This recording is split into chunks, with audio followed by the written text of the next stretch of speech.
It's bucket time. Stanley clutched the bucket tightly to his chest and entered the door on his left. Still no one was here. Stanley needed the bucket's warmth and comfort now more than ever.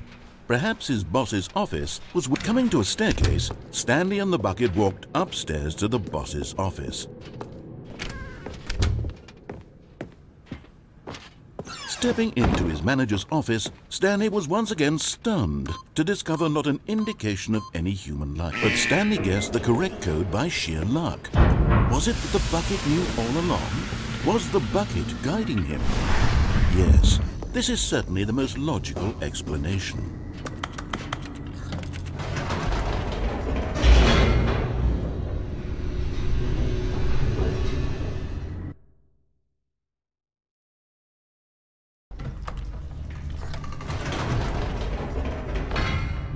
Wait, Stanley said to the bucket. Can we go back up? When I was pressing those keypad buttons, there was something very intriguing about the number 3. I want to go back so I can try pressing the number 3 again. The bucket said nothing.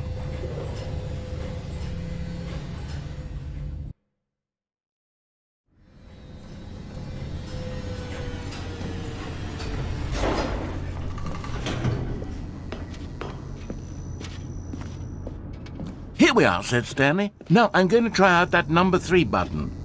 He took the bucket over to the keypad and began absolutely slamming on the number 3 over and over and over. Perhaps the bucket had missed something. Perhaps it had not seen how much joy Stanley got from slamming the number 3 repeatedly.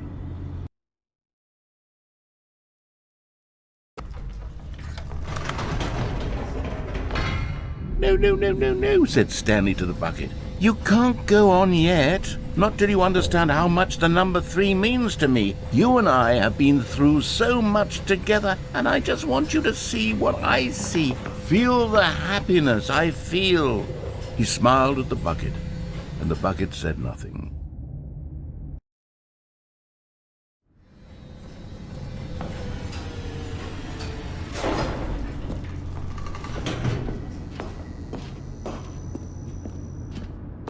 Here we go, said Stanley. This time I'll really show you. He ran to the number 3 and began to wail on it like a musician on a beloved instrument, weaving a concerto of truth and passion. He wielded the number 3 like a fine artist would wield a paintbrush. He told stories through the number 3, stories of his dreams and hopes and fears. And the whole time, he looked to his bucket for a reaction of some kind. Anything to let him know that the bucket appreciated what he was doing. The bucket conveyed absolutely nothing at all, only silence. Crushed by a wave of dejection, Stanley returned to the elevator. Stanley and the bucket were so close, they'd always been there for one another. Why suddenly could the bucket not connect with this passion of Stanley's? The question caused Stanley to ruminate the whole way down the elevator. He knew that there must be a way to get through to the bucket, to communicate fully with his dear friend. Surely there was a solution, mustn't there be?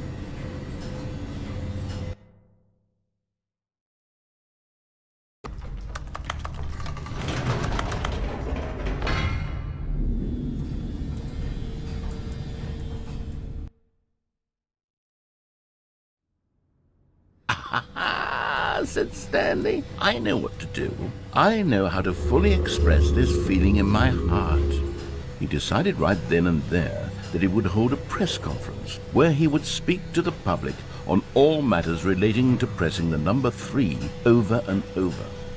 He would elaborate fully on what the number 3 meant to him and why he felt so alive when pressing it.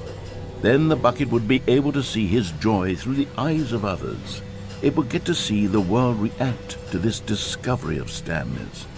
And it would be through the public eye that the bucket would finally understand Stanley's work. For months he advertised and marketed his press conference, building excitement around it, developing and rehearsing it until it couldn't be refined a single measure further. When the big day arrived, Stanley was as prepared as he'd ever been for anything in his life. This was it. One last chance to win the bucket over. One opportunity to share a true connection with a loved one. There was no one here. Nobody had come to the press conference to hear Stanley speak, to listen to him talk about what it really means to press the number 3 on a keypad over and over. He was unloved, uninteresting, he was a failure, and in that moment Stanley knew that the bucket would never again take him seriously. There would be no connection, no deeper understanding. The bucket merely sat there in his arms, indifferent. And so it began that slowly, over many years, the two of them grew more and more distant. They spoke less and less, neither wishing to state the obvious, that any sense of real respect between them had eroded since that day at the press conference. There would be no more games, no more long conversations about passion and pursuit, only a silence that consumed the space between friends. And Stanley, having for once in his life discovered the warmth and comfort of true companionship, was cast back into the unremarkable normalcy of loneliness.